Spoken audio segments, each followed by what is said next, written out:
nganglungaken jangga nilingaken Karna. Bathara Sitrapadini Bathara Brama lungguha ingkang kanthi prayoga. Nggih.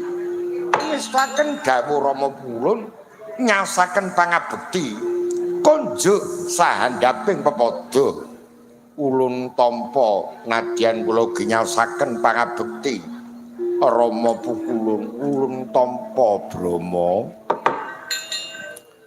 Kakang Narada punapi ingkang dadosaken gara garaning kayangan miwah ngarcapada dene sangsaya hangaranwi benter pangaribawanipun Kakang Narada.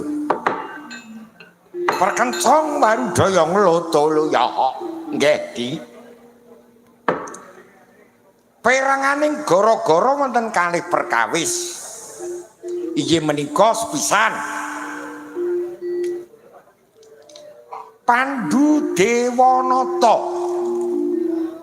sarimbit kaliyan Madrim ingkang dereng kaparingan swarga tundha sanga.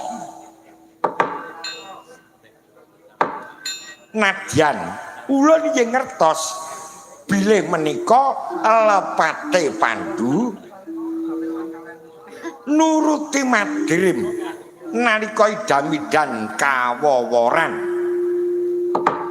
utawi nalika garbini Madrim menika nyidam nitih gigiring lembu Andini.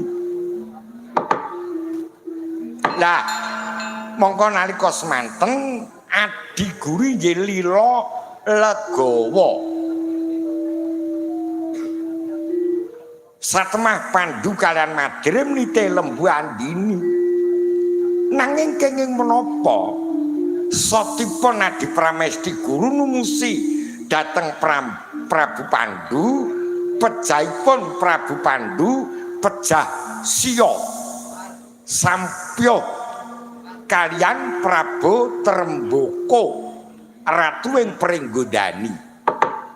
Mila dipun westani perang ngageng pamukswan menika pejahipun ratu kaliyan ratu Trembaka kaliyan Pandhu menika cetha Di.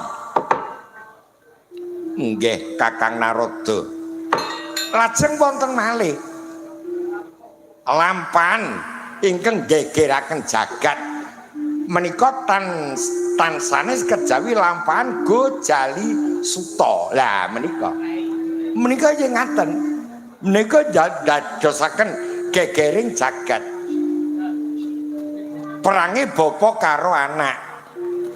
Mila Gojali Suta ingkang kaping 3 pepatih negari Ngastina nalika semanten ingkang nami Gandamana.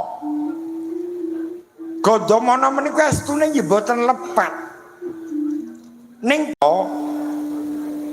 Werkudara badhe minggah dhateng kayangan Junggring Sloka.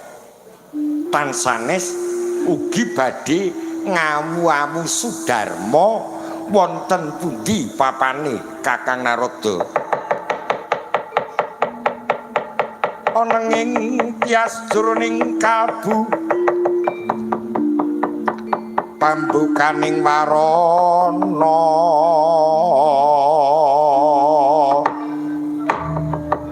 tarlen liyep layaping luyup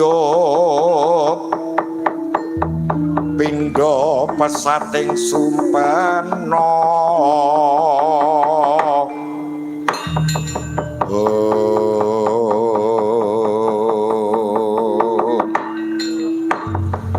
Kersanipun Adi Pramesti Guru Kakang Narada ampun ajri kangelan ndawaken para dewa supados mapaken Werkudara supados wangsul wonten ngarcapada boten kenging nglajengaken ngadhep wonten ngarsa ulun. Nggih. Arene ulun namung sadermi